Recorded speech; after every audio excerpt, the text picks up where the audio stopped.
ಸಮಾಜಮುಖಿ ಸೇವಾ ಚಟುವಟಿಕೆಗಳಲ್ಲಿ ಭಾಗವಹಿಸಿ ಹಲವಾರು ಕಾರ್ಯಕ್ರಮಗಳನ್ನು ಮಾಡಿರುವ ಈ ಫ್ರೆಂಡ್ ಸೆಂಟರ್ ಸಂಸ್ಥೆ 60ನೇ ವರ್ಷಕ್ಕೆ ಕಾಲಿಟ್ಟಿದ್ದು ಶಿವಮೊಗ್ಗದಲ್ಲಿ ಅತಿ ಹೆಚ್ಚು ವರ್ಷಗಳನ್ನ ಮತ್ತು ಪೂರ್ವ ಅಧ್ಯಕ್ಷರನ್ನ ಒಳಗೊಂಡ ಸಂಸ್ಥೆ ಆಗಿದೆ ಎಂದು ಶಿವಮೊಗ್ಗ ನಗರ ಶಾಸಕರಾದ ಎಸ್ ಎನ್ ಚನ್ನಬಸಪ್ಪ ಅವರು ಹೇಳಿದರು. ಗೋಪಾಳದ ಫ್ರೆಂಡ್ ಸೆಂಟರ್ ಹಾಲ್ನಲ್ಲಿ ನಡೆದ ಫ್ರೆಂಡ್ ಸೆಂಟರ್ ಸಂಸ್ಥೆಯ 60ನೇ ವಾರ್ಷಿಕೋತ್ಸವ ಸಮಾರಂಭ ಮತ್ತು ಪದಗ್ರಹಣ ಕಾರ್ಯಕ್ರಮದಲ್ಲಿ ದೀಪ ಬೆಳಗಿಸಿ ಮಾತನಾಡಿದ ಅವರು ಯುವಜನ ನಾಯಕತ್ವ, ವಿದ್ಯಾರ್ಥಿಗಳಿಗೆ ಪ್ರೋತ್ಸಾಹ, ರಾಜ್ಯ ಮಟ್ಟದ ಪ್ರಬಂಧ ಮತ್ತು ಚರ್ಚಾ ಸ್ಪರ್ಧೆಗಳು, ಕಲೆ ಮತ್ತು ಸಂಸ್ಕೃತಿಗೆ ರಕ್ತದಾನ ಮತ್ತು ನೇತ್ರದಾನ ಶಿಬಿರಗಳ ಜೊತೆಗೆ ಸಮಾಜಮುಖಿ ಕಾರ್ಯಗಳನ್ನ ಮಾಡ್ತಾ ಬಂದಿದೆ ಎಂದರು. ಇನ್ನು ಕಾರ್ಯಕ್ರಮದ ಅಧ್ಯಕ್ಷತೆ ವಹಿಸಿ ಮಾತನಾಡಿದ ಮಲ್ಲಿಕಾರ್ಜುನ ಕಾನೂರು ಅವರು ನಿತ್ಯ ಜೀವನದ ಪ್ರಯಾಣದಲ್ಲಿ ಪ್ರತಿ ಕ್ಷಣವೂ ಹೊಸ ಪರಿಚಯ, ಸ್ನೇಹ, ಪರಿಚಿತರ ಬೀಳ್ಕೊಡುಗೆಯೊಂದಿಗೆ ಸಾಗ್ತದೆ. ನಾವು ಇಲ್ಲದಿರಿದ್ರೂ ಜನರ ಮನಸ್ಸಿನಲ್ಲಿ ಜೀವಿಸುವಂತೆ ಆಗಿರಬೇಕು. ಹೆಜ್ಜೆ ಗುರುತು ಉಳಿದರೆ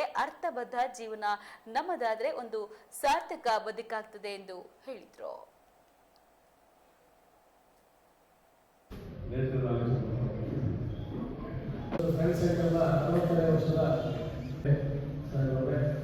ಹಾಗೂ ಈ ವರ್ಷದಲ್ಲಿ ಇದೇ ಕೆಲವೇ ಕ್ಷಣಗಳಲ್ಲಿ ಅಧಿಕಾರವನ್ನು ತೆಗೆದುಕೊಳ್ಳತಕ್ಕಂಥ ಮಲ್ಲಿಕಾರ್ಜುನ ಕಾನೂರು ಹಾಗೂ ಕಾರ್ಯದರ್ಶಿ ಗಣೇಶ್ ಬಾಬು ಹಾಗೂ ನವೀನ ಬೇಕಾದವರೇ, ಖಜಾಂಚಿ ಮೋಹನ್ ಅವರೇ ಹಾಗೂ ಸಪ್ನ ಮಹಿಳಾ ಅಧ್ಯಕ್ಷರವರೇ ಹಾಗೂ ಸೀತಾರಾಮಯ್ಯ ಅವರೇ, ಹಾಗೆ ಈ ಮುಂದೆ ಮತ್ತೆ ಅಧಿಕಾರ ಮಹಿಳಾ ಅಧ್ಯಕ್ಷರಾಗಿ ಕೊಟ್ಟಿರತಕ್ಕಂಥ ಸುನೀತಾ ಚೇತನ್ ಅವರೇ ಮತ್ತು ಸುನೀತಾ ಅನಿತಾ ಹಾಸನ್ ಹಾಗೂ ಅವೆಲ್ಲ ಆತ್ಮೀಯ ಫ್ರೆಂಡ್ಸ್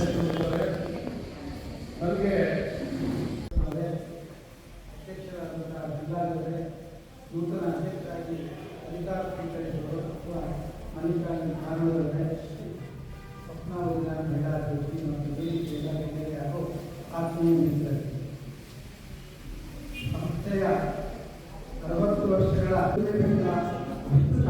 ಆಮೇಲೆ ಈ ಕಾರ್ಯಕ್ರಮ ಮಾಡ್ತಾರೆ ನಾನು ಬಂದಿದ್ದೇನೆ ಕೂಡ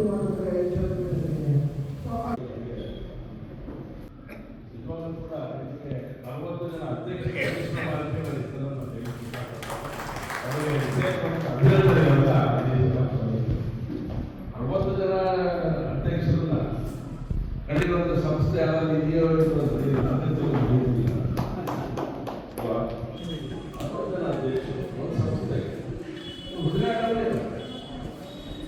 ಮತ್ತೆ ಸರಳವಾದ ರೀತಿಯಲ್ಲಿ ಅಧ್ಯಕ್ಷ ಜವಾಬ್ದಾರಿ ಹಸ್ತಾಂತರ ಮಾಡಿದ್ದಾರೆ. ಇದು ಇತಿಹಾಸವೇ ಅಲ್ವಾ? ಎಲ್ಲೆಲ್ಲಿ ಏನೇನು ನಡೀತಾ ಇರೋದು ಗೊತ್ತಿದೆ. ಸರ್ಕಾರದ ಜವಾಬ್ದಾರಿ ಜಾಗಗಳನ್ನು ಬಿಟ್ಕೊಡ್ಬೇಕಾದ್ರೆ ಏನೆಲ್ಲ ಸಂಘಟನೆ ಗೊತ್ತಿದೆ. ಆದ್ರೆ ಸರಿ ಇವಾಗ ಫ್ರೆಂಡ್ ಸೆಂಟರ್ ಕಾರ್ಯ ಅವರು ಶಾಂತಿ ಮಾಡ್ತಾರೆ, ಏನು ಮಾಡ್ತಾರೆ, ದೇವರ ಕಾರ್ಯಕ್ರಮ